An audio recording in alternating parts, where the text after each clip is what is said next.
got our podcast, thinking you should watch it. If you driving, man, it's good for you to listen. No, we keep it real. No, we spit it raw. Sports dialogue. No, it's good if I'm involved. No, we're not the news. We just cool dude with nobody to impress. Just talking our shit. Call it pressman coverage. Pressman coverage. Welcome into Pressman Coverage, a podcast dedicated to you, the fan. In today's episode, we're going to talk about a few things, but the most important thing we're going to talk about is us hiring a head coach and what comes along with that. The coordinators, the different decisions that were made even just a few moments ago. It's an exciting time to be a Titans fan, but before we dive into anything, got to introduce the crew. Captain Tony Moore, talk to the people, baby. Y'all boys stocked up on toilet paper and eggs for Snowmageddon? Ready to go.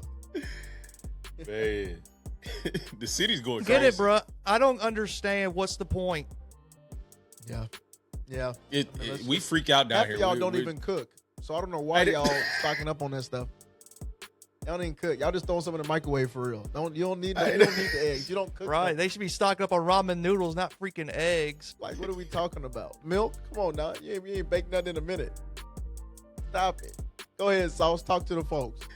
Man, what's good? What's good, man? It's feeling good, man. We have that brand new coach smell. We're back, man. We've been vacant for a good, 7 weeks through the season. It feels good to actually have somebody with some energy, some passion. Not mad at this hire, man. I'm really liking Robert Saleh. We're gonna get into it today.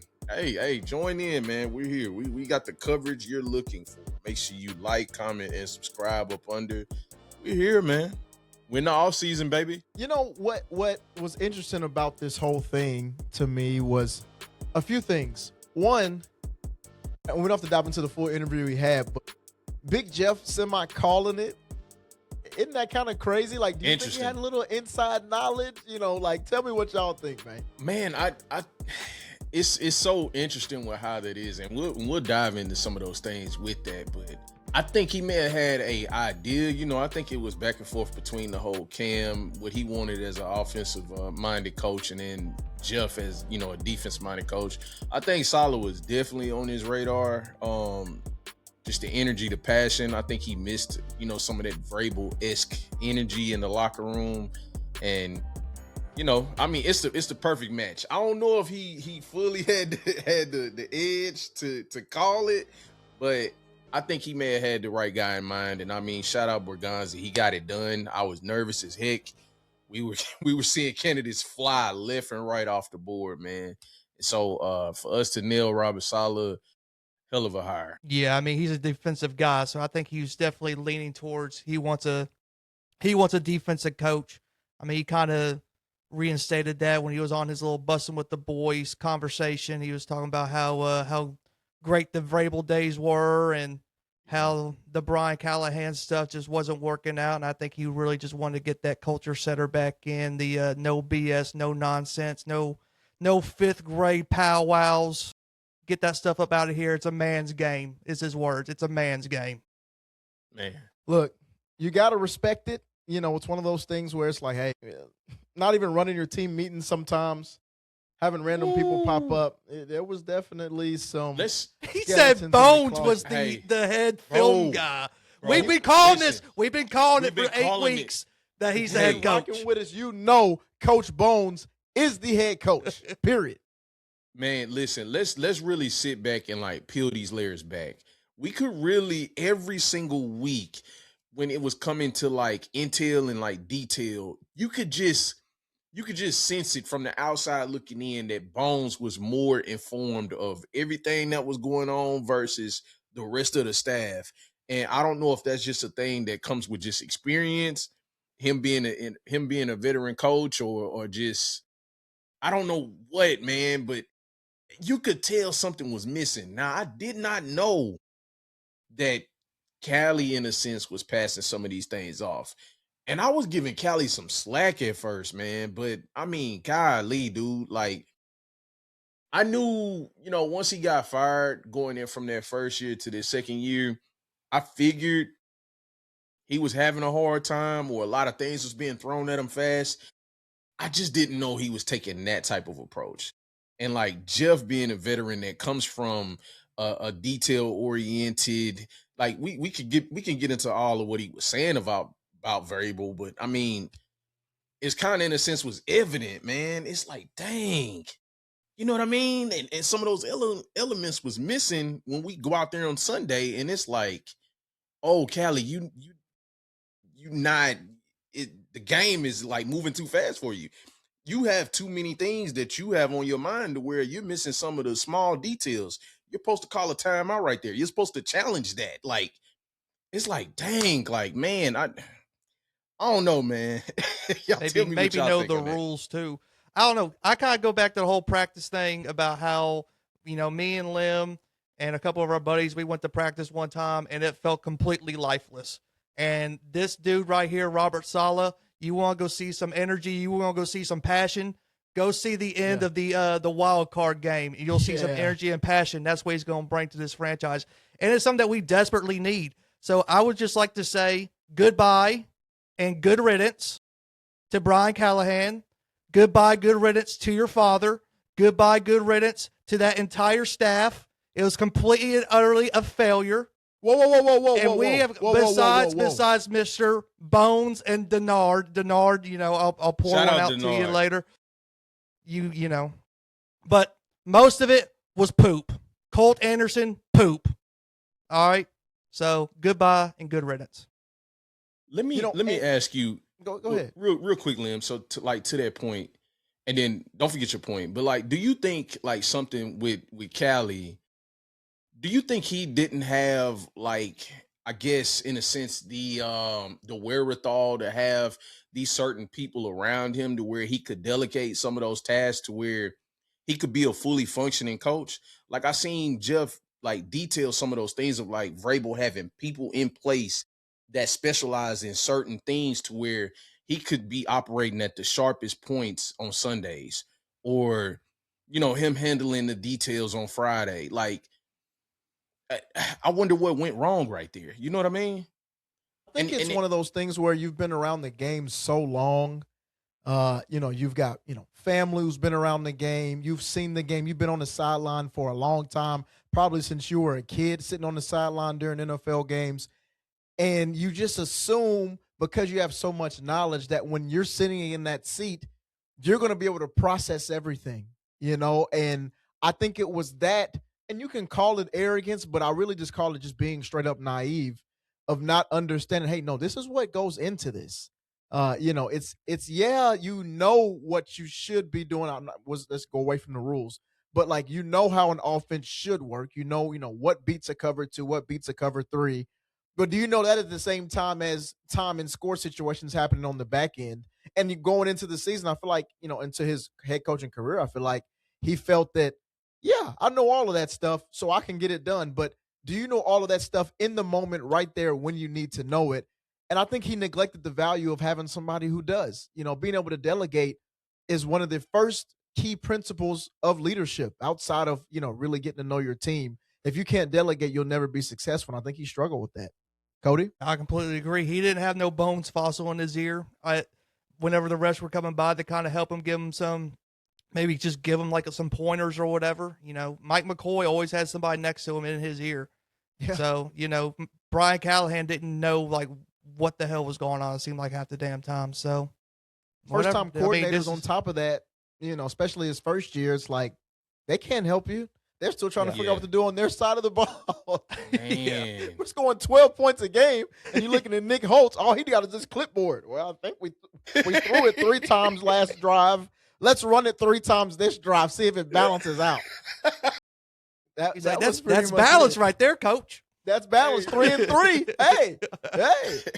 Let me pivot to this conversation, and then we'll jump into what excites me about kind of the future. I am happy that we retained Bones Fassel. Paul Kaharski dropped that out today. I think that just gives us added stability on something that was a huge strength for us. Having an all-pro punt returner, was one thing, but having a return unit where it was very rare we gave up big runs. We forced some fumbles. We actually did some really good things. We blocked the punt, for the first time in years.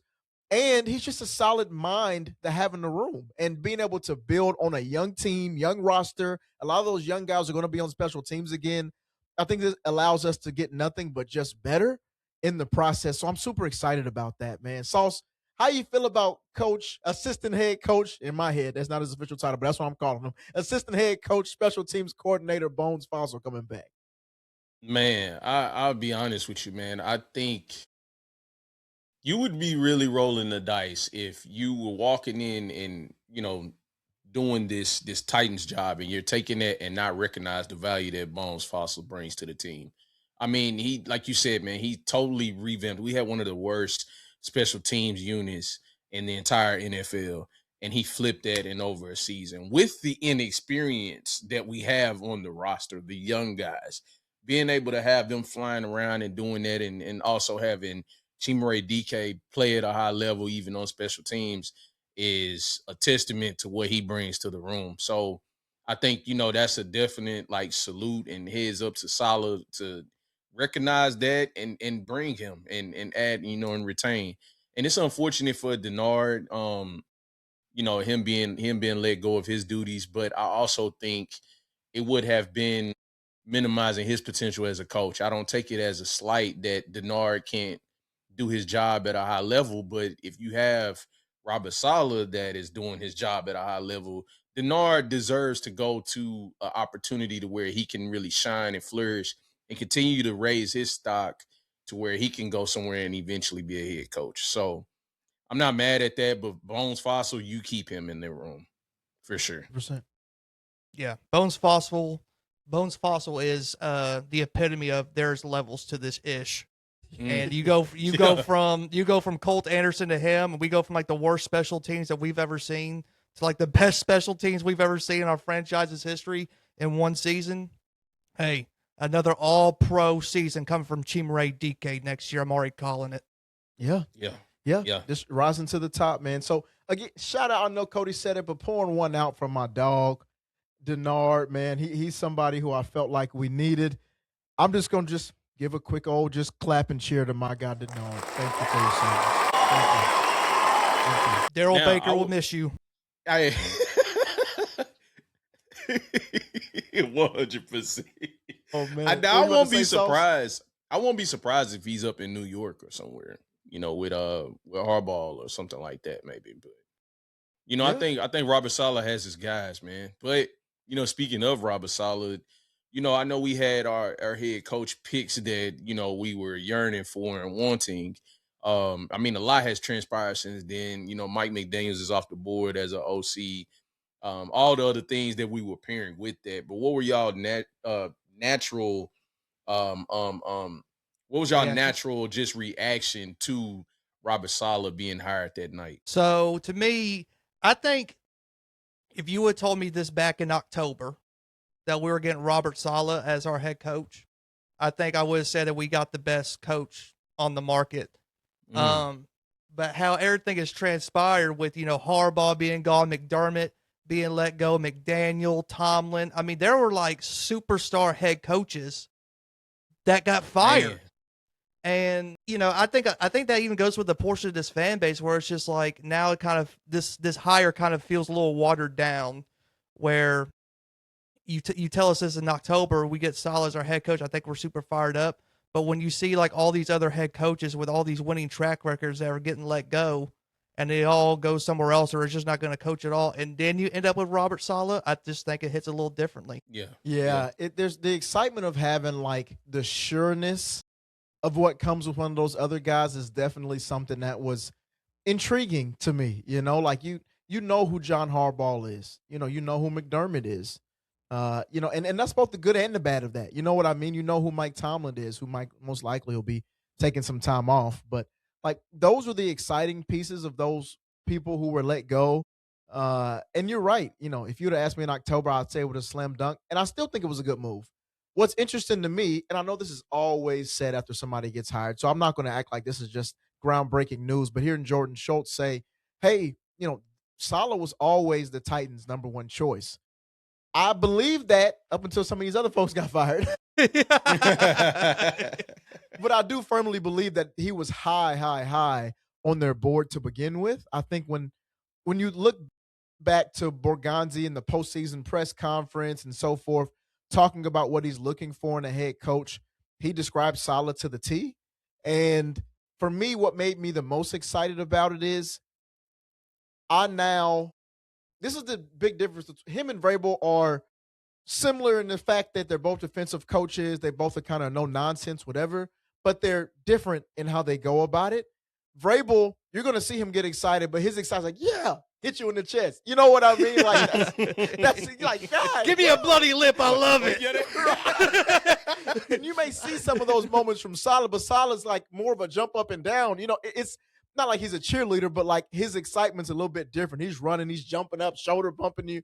But I was excited that there's a coach that, and Jeff mentioned it in his podcast, something big happens on the field. I'm going to look over. My coach is going to be fired up too. That stuff is infectious, man. Yes. That stuff feeds and burns throughout a team. There's a difference of when you get a pick and your head coach is fired up about you getting an interception. Now Cam's like, I got y'all boys. And you know what I mean? Like, that just makes you feel a little bit different because you see everybody fired up.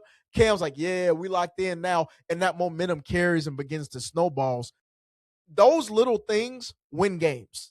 Yes. Those little things. Not a whole bunch of games, you know, but those things where you get that one interception in a key moment when you're down 10 in the middle of the third quarter, that flips everything around because your head coach is instilling that confidence in you. Those things matter, and those things are what changes the culture of a franchise. So I'm excited about it, man. I was fired up. Sauce, what were your initial thoughts? Man, I mean, I'll be honest with you, man. Like, for me, to piggyback off of what you're saying, I agree with what you're saying 100%. And at first, you know, I was throwing these names out like, man, I wanted a McDaniels and I wanted Brian Flores and, you know, some other guys like that. But what made this pick special, the more and more that I sat back with it was the right pick. Like, I know some of the other candidates flew off of the board. Like, yeah, like you said, it would have been fantastic to have a Harbaugh here. It would have brought more attention to have a McDermott here. But Saleh is the right pick because the last 2 years of what we had with more of a chilled, reserved, laid back coach, thank God that the players stuck together, but we essentially lost the locker room. You know what I mean? You needed a guy in there with that itch, that Fire. energy, that fire. You know what I'm saying?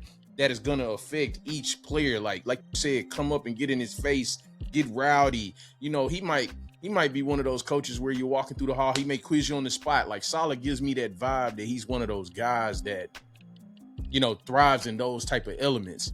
And not to mention what made me think Saleh was the right pick is just, you know, I know it's going viral, but it's that rivalry. We needed that energy versus Leonard Cohen with the Jaguars. You know what I'm saying? Like, that was the right coach for us. Now we can come in here with this game, and he's not going to want to lose that game.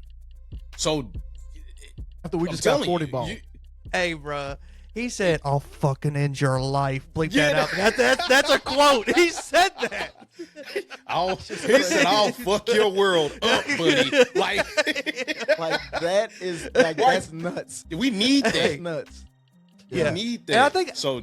This too, I think there was a massive portion of this fan base that was almost like, it's not Matt Nagy. I think everybody convinced themselves into thinking Matt Nagy was going to be the pick just because of the relationship. And I kind of did too. And when we originally hired Saleh, I was kind of thinking that Amy came in and was like, hey, can we get I'm reading all the stuff on Twitter, so you think we should hire Saleh instead? Yeah. And it went to a no. yeah. From the heavens. No. I will make your city have 12 feet of snow if you do this. We probably would have rioted, bro. Like, I mean, in the end, even with that, man, it's a business decision. You better think hard. If you're going to make that, I mean, you better win a game tomorrow. I don't care if Borgonzi and them lined up and padded up, bro. Like, you better go win a game tomorrow to turn this fan base around. I don't think anybody in the city was having that. and the narrative was getting pushed so hard. But I think that's also why when they had Saleh in there on that Friday night, switching it to an in-person interview, cannot let that man leave the building. Like if he impressed you how it is and he had a plan and he's following it to a T, you offer him a deal right there. And that's what they did. So Yeah, shout out I to mean, I think Morganzi. You got my trust, buddy. I mean, I even was convinced when they said that Nagy and him were like having dinner like the night before. I was convinced that it was going to be Nagy too, but maybe it was to just break his heart, take him to bourbon steak and break his heart. Like, hey man, have this filet mignon as I tell you, you're not getting the job. It's not gonna work out, buddy. I know we go they, way they back. made the right hire, man. And again, I'll tell you what really excites me. This is what I was getting to earlier, is having an OC now comes into play, and everybody who we're looking at for the most part have been head coaches before. You've got Daboll, Kingsbury, Arthur Smith, Bobby Sloak. He hadn't been a head coach. You got Stenovich. He hadn't been a head coach either. But these are guys who have done it before. They've been OCs. They've been play calling OCs for multiple years. And then 2 or 3 of them have been head coaches before in the league. 3 of those guys, to be exact. Like, that helps me feel a lot better too, because you just kind of flip it on its head in terms of the experience we had in making crucial decisions, because there's crucial decisions that have to be made on each side of the ball. You know what I mean? Like, it's not just crucial decisions that happen as the team overall where the head coach has to do it. We play the game of football, whether you're either on offense or defense. So being in a spot where it's 4th and 2, you've got a guy who's been a head coach before. Let's just say we hire Cliff Kingsbury. I don't know, who's gone through it before. Like, you know what? We do have the momentum. I got a play that works exactly for this spot, and we can go, because he's a guy who's had enough experience to where he's not just been a play caller. He's ran a team before. So he knows some of the background thoughts that Saleh's going to be having as well. It's like, hey, yeah, what about if we do go for it? My defense is going to have to come out there early. I know the defense have to do this, but if we at least attempt it this way, we'll be able to get a few, whatever it is. It just adds that extra sense of calmness as well. So when it does happen, it's not Cam looking to the sidelines doing this all day. Like, give me the freaking play. We're calling a timeout because we can't get lined up. Like, now it's like, okay, we're going right into this, right into this, right into this. Now Cam's settled. Everybody's settled. We go execute. I'm super excited about that, regardless of who we pick, of having a guy who can really, really focus on Cam and the offense, man. How are you guys feeling about the OCs? Any favorite candidate, Cody, that you want to jump into? Talk to me. So I think my favorite candidate, and I know this one's going to be controversial, but I mean, it's Arthur Smith. I'm a big Arthur Smith guy. He already has a relationship with some of the people in the building. I think that's a massive plus. I don't know how I feel about the Brian Daboll hire. To me, I don't think they have any sort of relationship either. I don't know if Saleh and Arthur Smith have a relationship, but from what I can understand, Daboll and Saleh have no relationship. It kind of seems like more of like a pairing versus like Saleh going to go get his guy. Like maybe Borg goes like, "Hey, we want you to have Daboll as your OC." So to me, my top 2 or 3 would be Smith and Slowick, and then you could put Kingsbury in there too. I like it. I like it. But what do you think about that, Randy? I mean, I like it, man. I'm leaning towards Daboll just because of the track record of what he's done with Josh Allen, with his rise and ascension, that he continued to improve as a quarterback. You have, it wasn't the prettiest, but he did turn Daniel Jones around a little bit to where he could go somewhere else and get a job. I like, I know the Giants wasn't necessarily the flashiest offense, but they did have a well-balanced offense when they did play. I mean, they lacked a little bit in talent, but I mean, for what he did draw up for the wide receivers and, Jackson Dart, when they started clicking, when the run game was working and all of that, they did have a pretty exciting offense, even though they still didn't translate to wins. But I'm not mad if we did get Daboll, but I think I like Cliff Kingsbury in that position of, like you said, being a head coach and knowing situational football. I think he will have Cam rocking. But I'm not mad at Daboll. I mean, I'm not even mad if we did bring back Arthur Smith. I mean, I'm not the Yeah, I think I don't like these guys as head coaches, but I do love them in their natural positions. So I wouldn't be mad if we brought back Arthur Smith. I wouldn't be as excited, but I'm not mad, you know. But um, for the most part, I just want whoever can be able to have Cam playing at a high level. Bring me whoever that is, and I'll be happy. Yeah, I don't want LaFleur when he was on the Jets, talk about Saleh, the offense ranked like 30th in 2021. They were 30th in 2022. They were 32nd in 2023, and they were like 20th in 2024. I think that was with Nathaniel Hackett. But I think he needs to hire the offensive coach, and I don't know. I think they said that Saleh's even call them the defensive plays. Y'all like that? I do You like wanted that. to be I the- like him do calling you? the plays. Okay. Yeah. I don't mind that. I think a lot of the, pretty solid head coaches call the plays on, especially with the guys who just got fired.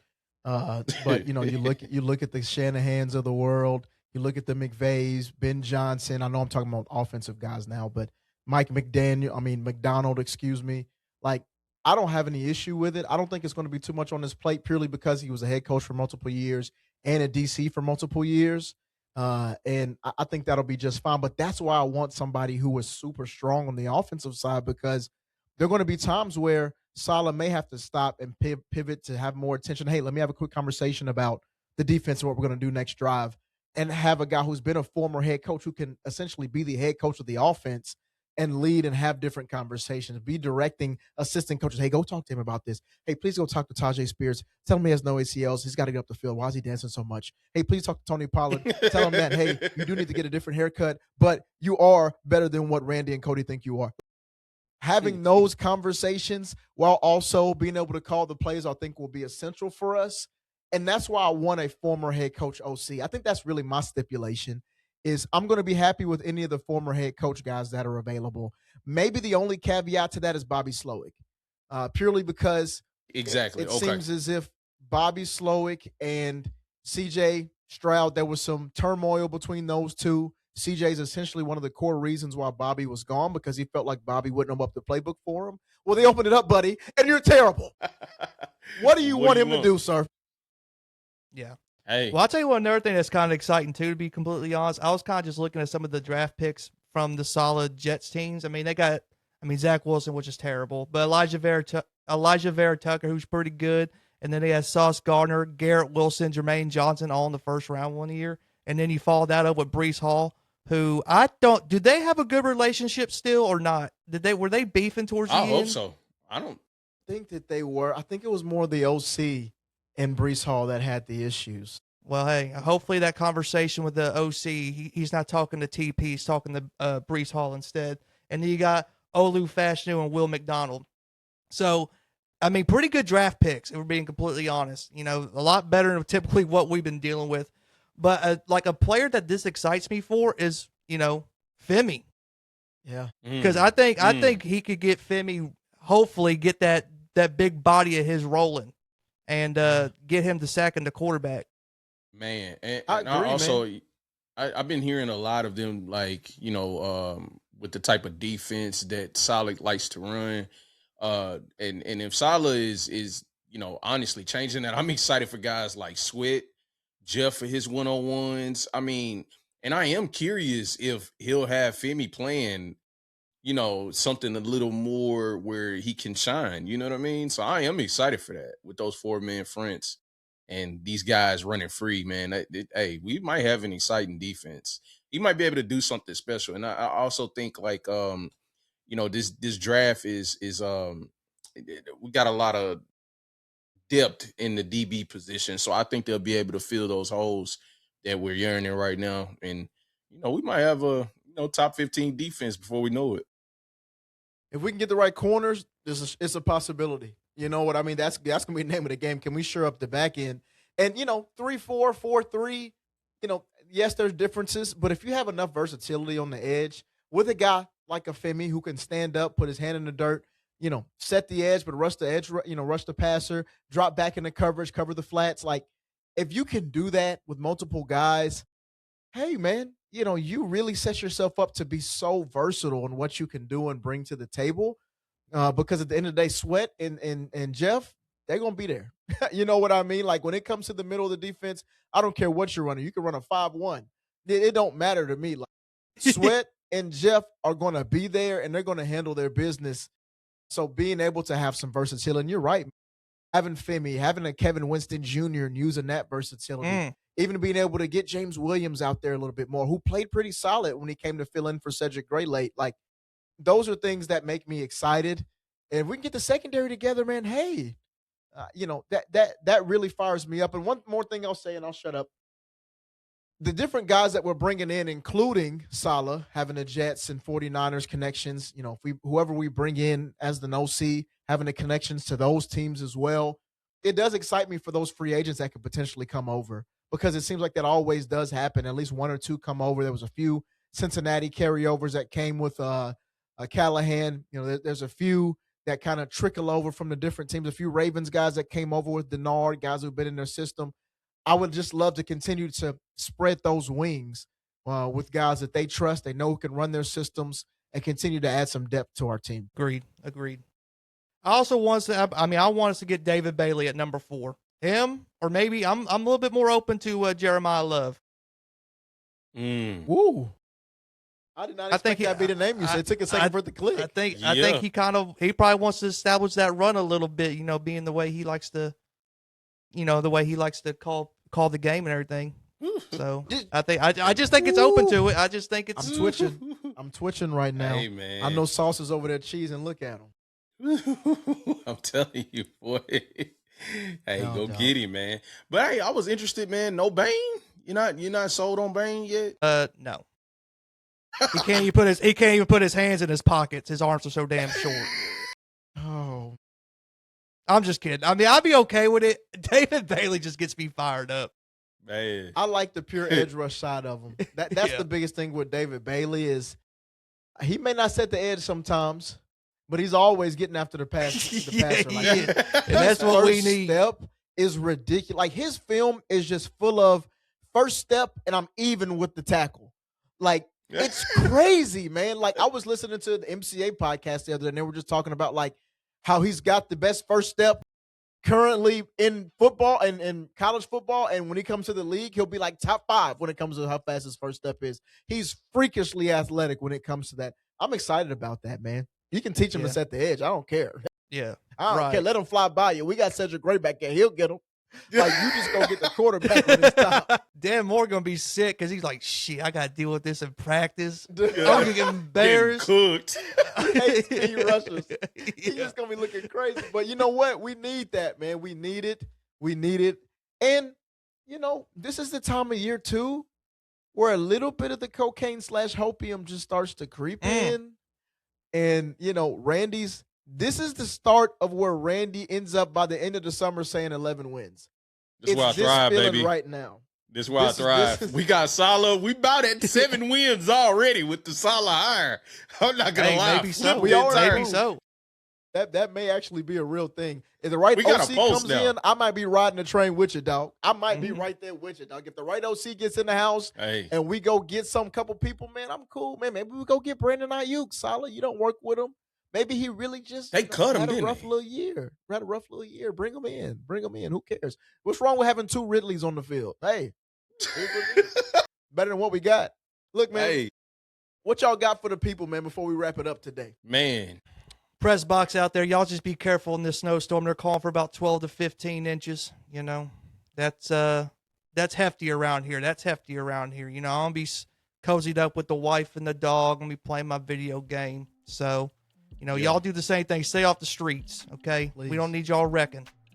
Yeah, Please. yeah, Sauce? man. Get you up next to something warm, cuddle up.